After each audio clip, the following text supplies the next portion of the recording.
Well, to show you that magic can also be educational as well as fun, I want to give you a little piece of historical trivia. You may not have known this, but in World War II, they actually used to use playing cards as a means of identifying secret agents.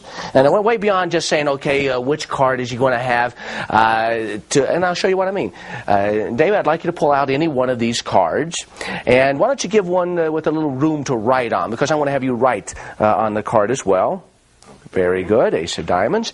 And sometimes the agents would use like a code name. Mine's Finger Flinger. You may want to come up with a little code name for yourself and write it all the way across the face of that card. Now sometimes it would be a launch code, sometimes it would be a combination, some sort of secret information would be big red. There you go. Okay.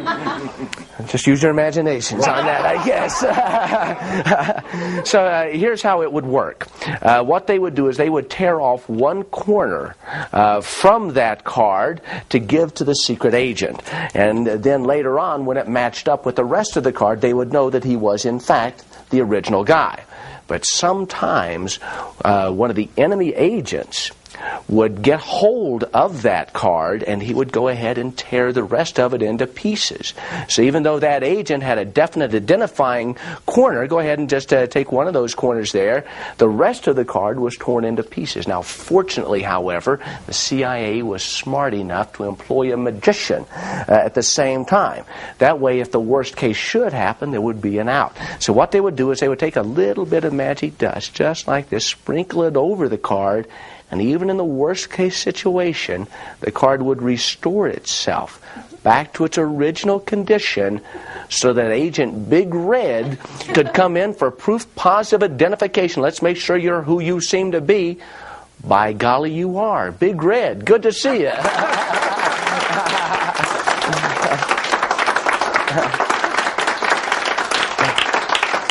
But that's interesting how it's always interesting to me when cards are used in non-magical ways like that. For example, as a means of identification for secret agents. I'll give you another example of how cards can be used in a non-traditional way. Anyone that you'd like. Oh, not that. No, I'm just kidding. There you go. Show that to everybody.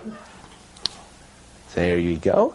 And I'll take that card back. It doesn't matter if I see what the card is. It's not that kind of an effect. I'm just going to lose the cards into the deck for a moment because this isn't about memory. It's not about gambling. It's not about sleight of hand. This is all about suggestion, perception, and hypnosis. I've taken a small block of cards from out of the deck, and if I give them a tiny pinch like this and start to spin them around, you'll notice that the patterns on the cards start to create a very mild form of hypnosis known as lucid suggestibility.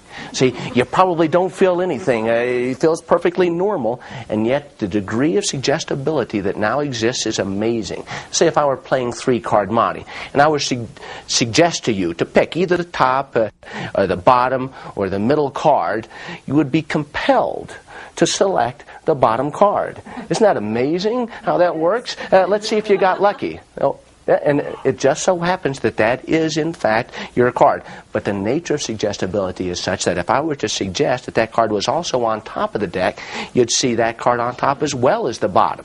Now, if I were to go on to suggest that that card was in the center, it would actually seem to be in the center as well. So at this point, it would seem as if those cards were in every position. But if I were to suggest that your card wasn't here at all, in fact, that there were no faces on the card, it would seem that all you saw was backs. In fact, if I were to show you the top card, it would seem as if it, in fact, was nothing but backs. So the bottom's got nothing but backs, the top's got nothing but backs, even the middle has nothing but backs. So at this point, it seems as if your card is not only not there, but no cards are there, nothing but backs.